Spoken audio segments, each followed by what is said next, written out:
Pernah dibenci sama orang tanpa alasan? Pasti pernah. Pernah membenci orang lain tanpa alasan? Mungkin pernah. Tapi Allah enggak. Allah enggak pernah ninggalin kamu, wahai hambaku, kata Allah.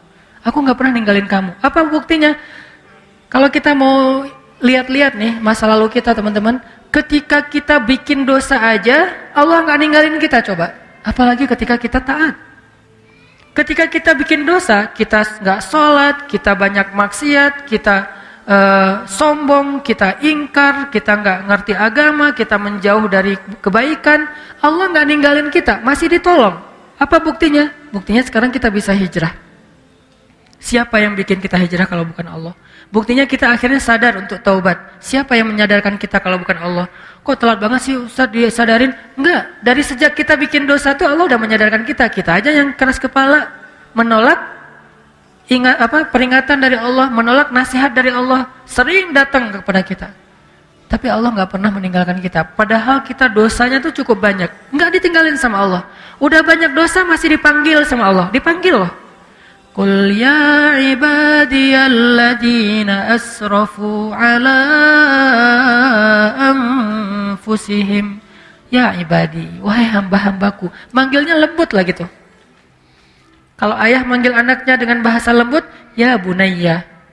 Kalau anak memanggil ayahnya dengan lembut, ya abati. Kalau anak memanggil ibunya dengan lembut, ya ummati. Sekarang Allah memanggil hambanya. Kalau hamba memanggil Allah dengan lembut, ya Rabbi. Sekarang Allah memanggil kita, ya abdi. Kalau jamak, ya ibadi. Padahal kita banyak dosa, tapi Allah masih bilang, ya ibadi. Bukan bilang, ya ayuhan nas. Enggak. Padahal banyak dosa kan? Allah sering bilang, manusia, makhluk, kamu, bisa aja gitu kan ya? Allah enggak bilang, ya ibadi, alladzina asrafu ala anfusihim, yang melampaui batas dan merugikan dirinya sendiri. Maksudnya apa? Yang banyak dosa. Kenapa Allah enggak terus terang aja bilang, wahai hambaku yang banyak dosa? Allah menjaga perasaan kita. Udah banyak dosa, masih dijaga perasaannya, coba. Dalam teks Allah kepada kita. Ketika ibaratnya kalau ini adalah sebuah japrian, jadi ada orang yang kita pernah salah sama orang. Sehari, 2 hari, sebulan, setahun, bertahun-tahun, kita banyak salah sama dia. Tapi dia masih ngejapri kita dengan panggilan yang akrab antara dia dengan kita. Dan dia nggak nyebut dosa-dosa kita sama sekali. Dia nggak bilang, kamu kan emang banyak dosa kan sama aku selama ini. Kamu kan pernah gini, ini. Enggak, dia nggak ngomong kayak gitu. Friend, bro, bahasa-bahasa yang akrab antara kita dengan dia, enggak sama sekali ngomongin dosa. Ada enggak orang kayak gitu? Enggak ada. Allah, udahlah kita banyak dosa, udahlah kita sombong banget, udahlah kita sering mengabaikan Allah, Allah sering enggak kita warok, tapi begitu sesekali Allah manggil kita, panggilannya lembut, jaga perasaan lagi. Ya ibadi, alladzina asrafu ala anfusihim, hamba-hambaku yang melampaui batas. Gitu doang bahasanya. Bukan hamba-hambaku yang hina, hamba-hambaku yang kotor, hamba-hambaku yang pernah berzina, hamba-hambaku yang pernah membunuh, hamba-hambaku yang enggak, yang melampaui batas, bahasa yang elegan. Tidakkah kita belajar dari Al-Quran? Al-Quran itu teks yang sangat elegan. Hadis, teks yang sangat elegan. Sejak kapan komen kita tidak lagi berkiblat kepada Al-Quran dan hadis? Kita mengaku pembaca Al-Quran, tapi kita komennya tidak Qurani. Kita mengaku mempelajari hadis, tapi komen kita tidak nyunnah. Arti nyunnah gak elegan seperti Nabi. Pernahkah Nabi menggunakan istilah-istilah yang tidak baik untuk orang lain? Sampai Nabi mengatakan apa? Kalau ada budak perempuan kalian berbuat zina, maka cambuklah dia, tapi jangan cela dia. Cambuk itu bagian dari hak agama. Gak boleh diabaikan, itu hak agama. Bagian dari keadilan hukum. Cambuklah dia, tapi jangan cela dia. Lalu kalau dia berzina lagi 2 kali, maka cambuklah dia, tapi jangan cela dia. Kalau dia berzina lagi sampai 3 kali, maka juallah dia walau dengan harga seutas tali, murah, tapi jangan cela dia. Coba, tetap nggak boleh mencela. Terus apakah kita merasa lebih layak daripada Rasulullah untuk mencela orang lain? Hanya gara-gara berbeda partai, hanya gara-gara berbeda pandangan politik, hanya gara-gara beda mazhab dalam fikih, hanya gara-gara beda geng? Di mana Al-Quran dan Sunnah? Di mana Al-Quran dengan teks elegannya, di mana sunnah dengan teks elegannya. Kita mengaku Al-Quran dan sunnah. Bahkan kita mengaku sebagai ahlinya. Ahlinya apa? Ahlus sunnah. Yang paling berpegang dengan sunnah. Di mana elegannya? Bukankah Nabi itu terkenal dengan tabligh? Apa arti tabligh? Kemampuan berkomunikasi yang paling baik. Sehingga ketika Nabi bicara, semua orang ngerasa nyaman dengan ucapan Nabi. Soal diterima atau ditolak itu masalah egonya. Tapi nyaman pasti. Nyaman dengan mendengar ucapan Nabi. Sehingga Allah mengajarkan kita, bahkan kepada orang yang udah ngecewain Allah, Allah masih bilang, ya ibadi. Sampai ketika Nabi Musa mau ketemu Jibril, Allah tahu banget Musa. Karena Musa orangnya, karena beliau adalah orang yang gagah, karena beliau adalah orang yang terbiasa bicara belak-belakan, beda dengan Harun. Musa dan Harun ini dua karakter yang berbeda. Harun diplomatis. Kalau Musa, dia apa adanya karakternya. Karena Allah tahu kayak gitu, akhirnya Allah bilang, wa qula lahu qawlan layyinan. Nanti kalau ketemu Firaun, jangan lupa ya, ngomongnya pelan-pelan aja, kata Allah. Layyin, yang lembut, yang santun, jangan marah-marah. Ketemu siapa? Firaun. Apakah kita lebih rendah daripada Firaun? Sehingga kita layak untuk dimarahi atau kita memarahi orang lain? Apakah teman kita hanya beda masalah sepele, dia lebih jelek dari Firaun? Enggak. Kalau ke Firaun aja dibilang qula lahu qawlan layyinan, lalu siapa yang kita ajak bicara? Sejak kapan istri kita boleh kita sebut dengan ucapan yang buruk? Sejak kapan suami kita boleh kita sebut dengan ucapan yang buruk? Sejak kapan ulama kita boleh kita panggil dengan ucapan yang buruk? Bahkan menyebut kata si saja tidak pantas untuk ulama atau orang yang berdakwah. Apakah dia lebih rendah daripada Firaun hanya gara-gara beda mazhab dan persepsi tentang masalah agama? Tidak. Jadi Allah kepada orang yang marah, kepada orang yang mengecewakan Allah aja, Allah bilang ibadi alladzina asrafu ala anfusihim. Terus gimana itu dengan Abu Lahab? Hanya Allah yang tahu siapa yang layak digituin. Nabi aja nggak tahu.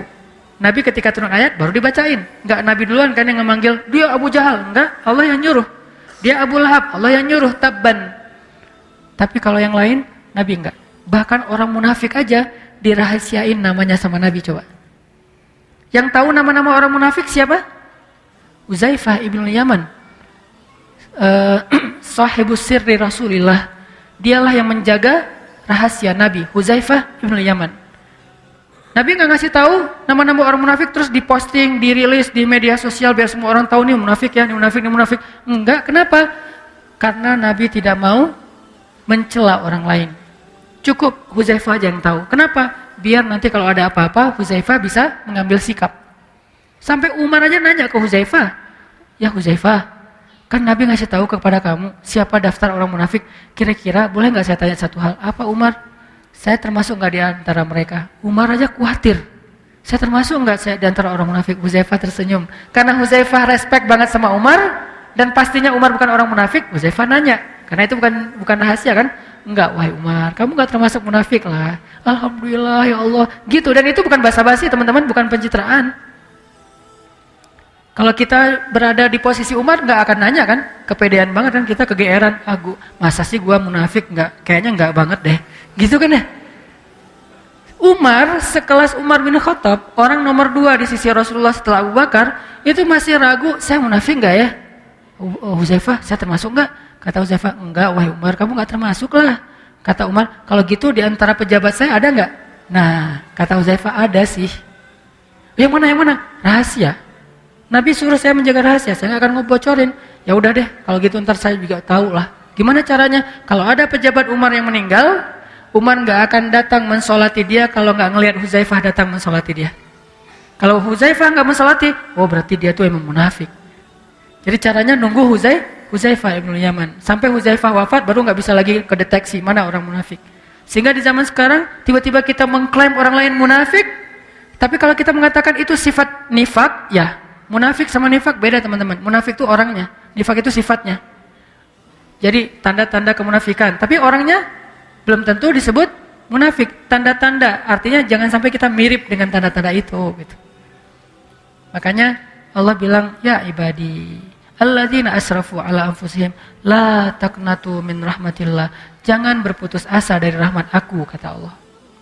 Kepada siapa? Pendosa yang ngerasa, aduh kayaknya dosa saya udah kebanyakan nih, gak akan diampuni. Kata Allah, kenapa kamu berpikir kayak gitu sama aku? Kamu hambaku, walaupun kamu banyak dosa, aku tidak akan pernah mempersulit kamu untuk dapat ampunan. Jangan putus asa, minta ampun lagi. Ya Allah, dosa saya tuh sebanyak langit dan bumi. La ubali, kata Allah, aku gak peduli berapa banyak dosa kamu. Coba sebaik apa Allah. Ya Allah, dulu kan saya sering nge-reject engkau. Engkau panggil saya sehari 5 kali, saya reject. Kalau dipanggil sama atasan, saya datang. Dipanggil sama pacar, bukan datang lagi, lari. Kalau engkau yang panggil, saya abaikan ya Allah. Gak apa-apa, kata Allah. Coba, kurang pemaaf apa? Sehari 5 kali Allah manggil kita, teman-teman. Ngajak ketemuan. Gimana bahasa Allah ngajak ketemuan? Hayya 'alas shalah.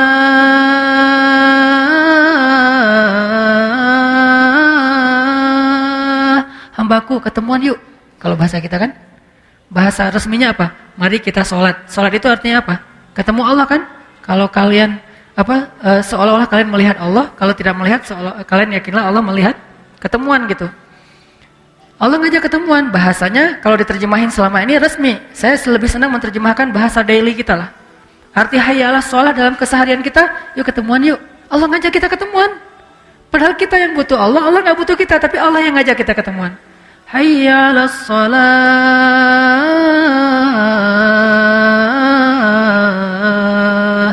Yuk ketemuan yuk, Allah panggil. Lembut lagi panggilannya, kecuali muazinnya lagi ngambek. Tapi paling lembut tuh muazin habis diputusin ya, itu lembut banget. Baru diputusin azan. Hayya 'alal falah. Azan paling baper tuh habis diputusin. Allah manggil kita, terus apa yang buat kita berat langkah? Menunda-nunda panggilan Allah. Allah ngajak ketemuan kita kayak nggak datang gitu, kayak berat banget. Apa? Takut kita yang harus bayarin. Allah bilang, hayya 'alal falah. Tenang aja, aku yang bayarin. Kalau bahasa kita, falah itu apa? Untung, kamu nggak bakalan rugi. Tenang aja, nggak kamu kok yang bayarin, aku yang traktir, aku yang kasih kerjaan, aku. Ntar kalau misalnya kamu ninggalin sesuatu terus rugi, aku ganti kok. Jadi Allah ngejanjiin kita nggak bakalan rugi dengan ketemuan sama Allah, kan gitu kan ya? Hambaku ketemuan yuk. Aduh ya Allah, ada kerjaan, nggak apa-apa. Nanti aku bujuk atasan kamu supaya nggak marah, kata Allah. Aduh ya Allah, ini lagi banyak pembeli nih, nggak apa-apa, nanti berapa? Aku ganti. Duh ya Allah, di situ mah mahal, biar saya yang bayar. Duh ya Allah, apapun alasan kita karena kita takut rugi, Allah bilang nggak apa-apa, ketemuan aja. Hayya 'alal falah, kamu pasti untung. Alasannya apa lagi coba? Allah ngajak ketemuan, Allah ngejamin kita nggak bakalan rugi. Jadi kalau bahasa kita, hambaku ketemuan yuk, nggak usah khawatir, aku yang bayarin. Oh ada kerjaan ya, ntar aku gantiin. Oh ada pelanggan ya, ntar aku tambahin rezeki kamu. Terus apa alasan kita nggak datang? 5 kali sehari Allah panggil. Padahal dibuka dan ditutup dengan kata-kata Allahu Akbar, Allah yang paling agung. Tapi manggil kita. Harusnya kan kita yang begging ke Allah ya. Allah ketemuan dong please. Harusnya kan kita kan ya. Harusnya kita bilang Allah hayya 'alas shalah. Yuk sini ketemuan sama saya. Kan harusnya gitu kan. Kita ke Allah, ya Rabbi. Enggak, Allah yang manggilin kita. Ini agak-agak unik nih. Yang butuh siapa? Yang ngajak siapa? Kan gitu. Padahal Allah nggak butuh kita. Ghaniyun 'anil alamin. Allah nggak butuh sama sekali. Kita kufur serentak semuanya, itu nggak ngurangin kebesaran Allah walaupun setetes air di ujung jarum yang dicelupkan ke laut, nggak berkurang. Gara-gara kita kufur, nih biar Allahnya bete nih, kita kufur aja sekalian. Enggak, biasa aja. Kalau kita kufur kan Allah rugi. Siapa bilang? Oh ya udah, biar Allah tambah mulia, kita taat aja. Enggak, ketaatan kita nggak bikin Allah lebih mulia. Nggak bikin Allah kekuasaannya bertambah, karena kita nggak ngaruh buat Allah. Mau taat, mau kufur, nggak ngaruh buat Allah, sama sekali nggak ngaruh. Terus ngapain Allah manggil kita? Murni karena sayang, bukan karena butuh. Ibu kita baik-baik ke kita, wajar, karena sayang plus berharap suatu saat kita jadi anak yang berbakti, anak yang ngedoain orang tua, anak yang nanti akan menjaga orang tua, kan gitu kan? Sayang plus ada harapan. Tapi kalau Allah sayang doang, nggak pakai ada harapan-harapan apapun. Cuman kasihan aja sama kita, sayang aja sama kita, nggak mau kita rugi, nggak mau kita celaka, nggak mau kita hina. Allah sayang gitu doang sama kita. hayya 'alas shalah. Udah dipanggil, kita reject. Ya Allah, Allah kan sering manggil saya tapi saya reject. Gak apa-apa kata Allah. Ya Allah, saya pernah selingkuh loh. Nyelingkuhin Allah, maksud nyelingkuhin Allah, menduakan Allah, mentigakan Allah, mengempatkan Allah. Selingkuh kan? Gimana perasaan kita kalau diselingkuhin? Mau gak manggil-manggil? Ketemuan yuk. Tapi kan aku pernah nyelingkuhin kamu. Oh ya? Wah. Bisa. Kalau ketahuan selingkuh gimana? Gak akan dimaafin lagi seumur hidup. Sampai bukan cuma di dunia akhirat. Kalau selingkuh, Allah kita selingkuhin tuh sering. Allah yang kasih nikmat, terima kasihnya ke makhluk. Allah yang ngasih nikmat, kita persembahannya ke makhluk. Allah yang ngasih nikmat, kita sujudkan jidat kita ke makhluk. Allah yang ngasih nikmat, kita ngaku Tuhannya bukan dia. Bukankah ini bagian dari kita menduakan, mentigakan dalam konsep Islam? Dalam konsep Islam, kita memperlakukan Allah kayak gitu. Apakah Allah marah? Enggak. Kecuali kita wafat dalam keadaan kayak gitu, baru nggak diampuni. Tapi kalau belum wafat, apapun dosa kita, jangan putus asa hambaku, minta ampun kata Allah, minta ampun di sini. Innallaha yaghfirudz dzunuba jami'a. Allah mengampuni semua dosa. Enggak ada yang enggak. Ya Allah, dosa saya tuh langit dan bumi, aku tidak peduli. La ubali, aku enggak peduli. Ya Allah, saya pernah gini, la ubali. Ya Allah, saya pernah gitu, la ubali. Saya enggak peduli, enggak peduli. Yang penting kamu minta ampun, ya. Berapa kali bilang astagfirullah? Cuma sekali, cukup. Sekali doang mengampuni semua dosa-dosa kita di masa lalu yang bertahun-tahun lamanya. Kurang apa? Baiknya Allah Subhanahu wa taala. Itu maksud dalam berbuat dosa aja Allah nggak ninggalin kita. Apalagi ketika kita taat. Terus kalau berbuat dosa aja Allah masih sayang sama kita. Gimana kalau kita taat kira-kira? Maka apa yang membuat kita khawatir untuk taat sama Allah? Apa yang membuat kita khawatir untuk memilih pilihan Allah? Apa yang membuat kita khawatir untuk sujud kepada Allah? Apa yang membuat kita khawatir untuk melangkahkan kaki ke rumah Allah? Apa yang membuat kita khawatir untuk menyebut nama Allah? Apa yang membuat kita khawatir untuk berdoa kepada Allah? Apa yang membuat kita khawatir untuk tetap istiqomah di jalan Allah? Apa? Takut ditinggalin sama Allah? Dulu dosa aja gak ditinggalin, apalagi sekarang berpahala. Dulu maksiat aja Allah gak ninggalin, apalagi sekarang taat. Terus apa masalah kita? Bukti Allah gak ninggalin kita, sampai sekarang kita masih hidup. Sampai sekarang kita masih sehat. Sampai sekarang kita masih punya keluarga. Sampai sekarang kita dikasih hidayah lagi tuh. Berarti, ma wadda'aka rabbuka wa ma qala. Rabbmu gak pernah ninggalin kamu, hambaku. Ini dalam konteks kita. Kalau dalam konteks Nabi, karena beliau tidak pernah berbuat dosa, maksud tidak pernah meninggalkan tuh Allah selalu ngebimbing Nabi, selalu mencukupkan kebutuhan Nabi dan seterusnya. Kalau dalam konteks kita, dalam kita bikin dosa aja Allah nggak ninggalin kita. Mungkin sebagian teman-teman pernah ngerasa hampir celaka gara-gara dosa kan ya? Gara-gara tawuran, gara-gara perang antar geng, gara-gara narkoba, gara-gara maling, gara-gara apa, rampok. Mungkin pernah. Termasuk dulu kan pernah tampil di sini juga seorang sahabat kita yang pernah ngerampok, udah gitu ketangkap sama warga masa, diikat, disiramin bensin, udah dinyalain tuh korek tuh, tinggal dilempar aja udah kebakar hidup-hidup. Di detik-detik itu injury time, tiba-tiba datang aparat, tiba-tiba datang polisi, akhirnya dia selamat masuk penjara. Di penjara dia belajar Islam, hijrah, taubat, alhamdulillah sekarang udah berubah. Dan bukankah banyak orang yang mengalami pengalaman kayak gitu? Siapa yang telah menyelamatkan dia? Siapa yang menahan tangan orang yang memegang korek api tadi untuk tidak langsung melempar? Siapa yang telah menjadikan aparat berwajib datang dengan waktu yang tepat? Ma wadda'aka rabbuka wa ma qala. Harusnya kalau mau hitung-hitungan nih, gara-gara riba, mungkin kita tuh udah celaka dari dulu. Tapi nggak celaka, cuma susah doang. Ya susah kita sendiri yang cari kan ya. Tapi celaka enggak, Allah tahan supaya enggak kita celaka. Dan Allah tahan supaya kita segera taubat, supaya enggak nambah lagi. Mungkin kalau kita nambah lagi, udah celaka nih. Alhamdulillah kita dapat hidayah, ya udah segitu aja deh hutang kita, 100 M. Kalau enggak dikasih hidayah, mungkin 1 triliun. Karena 1 triliun juga kalau dimasukin ke perut manusia, itu enggak bikin dia kenyang kan? Bukankah kata Nabi, kalaupun dimasukin langit dan bumi ke perut manusia enggak bikin dia kenyang, karena hawa nafsunya. Jadi karena Allah beri kita hidayah, ya udah deh cukup 100 M aja. Sekarang Sekarang kamu tinggal mikirin gimana ngelunasin hutang-hutang kamu, bukan terpuruk sampai sekian ratus M. Allah tetap menyelamatkan kita, teman-teman. Ma wadda'aka rabbuka wa ma qala. Sekarang kita belajar, bisa enggak ketika kita sepi, ketika kita sendiri, kita tetap merasa ada yang nemenin. Ini yang kita coba pelajari. Al-unsu billah, kalau dalam bahasa pesantrennya. Apa arti al-unsu billah? Berduaan sama Allah. Al-unsu billah, berduaan sama Allah. Bisa enggak kita? Coba latih deh berduaan sama Allah. Salah satu cara melatih berduaan dengan Allah, ya ayyuhal muzzammil qumil laila illa qalila. Wahai orang yang berselimut, bangun, bangun. Coba kamu berdiri di malam hari. Kenapa? Karena inna nasyi'atal lail hiya asyaddu wat'an wa aqwamu qila. Lebih berasa kalau malam tuh. Di situ kita melatih al-unsu billah.